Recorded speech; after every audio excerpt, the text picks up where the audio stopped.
Supply chain, upstream and downstream, are really important to us. I spend a lot of time informing all the CEOs that I work with, what are the dynamics that's going to cause the growth to continue or even accelerate.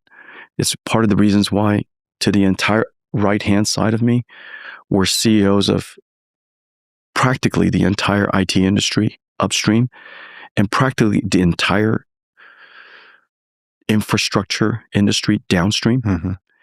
And there were several hundred CEOs. And I don't think there's ever been keynotes where several hundred CEOs show up. And part of it is I'm telling them about our business condition now.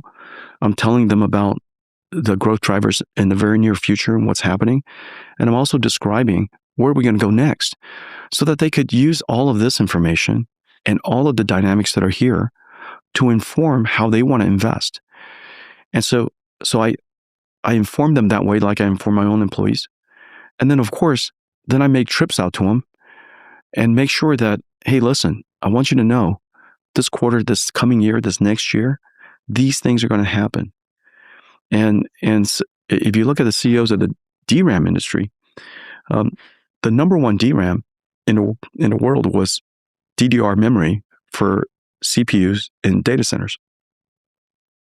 About 3 years ago, I was able to convince several of the CEOs that even though at the time HBM memory was used quite scarcely, and barely by supercomputers, that this was going to be a mainstream memory for data centers in the future. And at first it sounded ridiculous, but several of the CEOs believed me and decided to invest in building HBM memories. Another memory was rather odd to put into a data center is the low power memories that we use for cell phones. And we wanted them to adapt them for supercomputers in the data center. And they go, cell phone memory for supercomputers? Mm-hmm. And I explained to them why. Well, look at these two memories, LPDDR5, HBM4. The volumes are so incredible. All three of them had record years in history. And these are 45-year companies. And so, that's part of my job is to inform and shape, inspire, So you're not just manifesting the future and maybe inspiring NVIDIA, the different engineers of the company.